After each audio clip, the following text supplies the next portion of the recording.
Bonjour à tous et bienvenue sur cette nouvelle vidéo. Aujourd'hui on va parler de cette imprimante, la Cubex. On me l'a prêtée pour que je puisse la passer en open source. Pourquoi? Parce que c'est une imprimante qui coûte cher, avec des bobines propriétaires qui coûtent cher et qui ne fonctionnent pas très bien.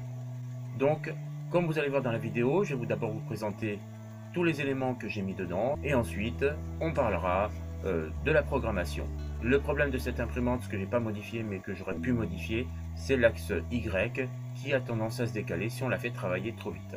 En 35 mm par seconde, ce qui est correct. À 40, elle fait des décalages, à 35, ça passe très bien. Voilà, donc bien sûr, on n'oublie pas de s'abonner à la chaîne, d'activer la petite cloche pour recevoir les notifications de mes prochaines vidéos et mon petit pouce bleu qui me fait toujours plaisir. Et on voit ça tout de suite après le générique. C'est parti!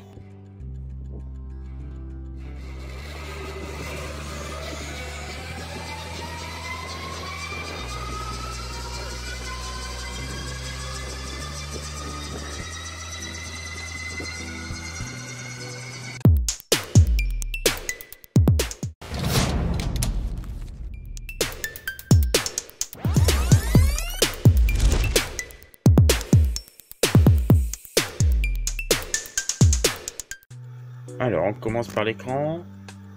Vous pouvez voir déjà, j'ai changé le nom de l'imprimante. Et on voit bien sûr le plateau chauffant. On voit une légère différence d'ailleurs entre la température de la buse et la température du plateau. Bon, c'est pas très grave, 4 degrés de différence, bon, ça reste acceptable. En vue de dessus, vous pouvez voir déjà les deux moteurs de l'axe Y, ce sont des NEMA 4040-22. Sur l'axe X, j'ai pas changé le moteur, c'est le moteur d'origine. Derrière le moteur d'extrudeur, donc c'est un NEMA 17 40-42. Un extrudeur en MK8. Au niveau de l'électronique, nous sommes sur une alimentation 25 ampères 12 volts, une carte MKS base 1.5. Il m'en restait une en stock, donc je ne me suis pas embêté. On a des TLS moteurs, donc on les voit légèrement sur l'arrière, je vais vous montrer.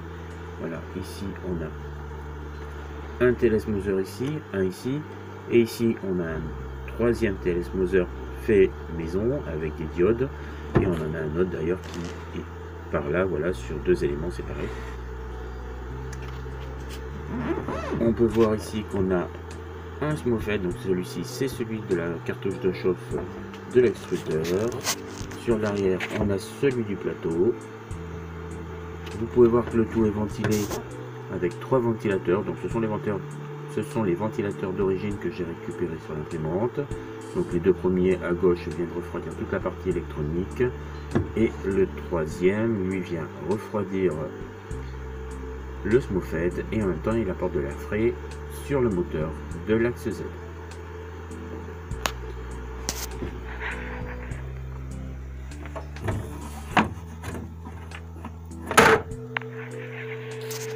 Pour l'axe Z, j'ai changé le gros moteur NEMA 23 par un moteur NEMA 1740-42 avec un coupleur et une tige filetée N8.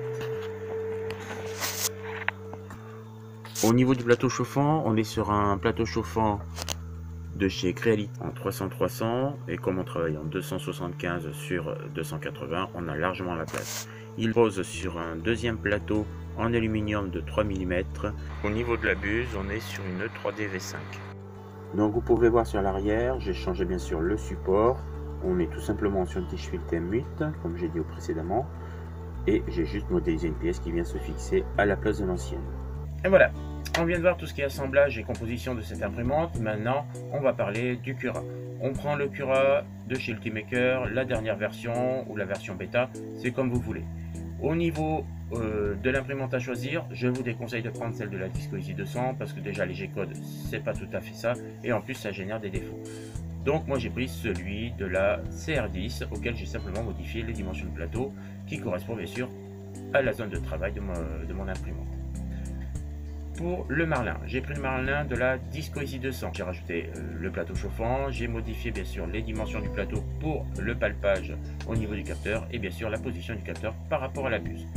Voilà, rien de plus compliqué.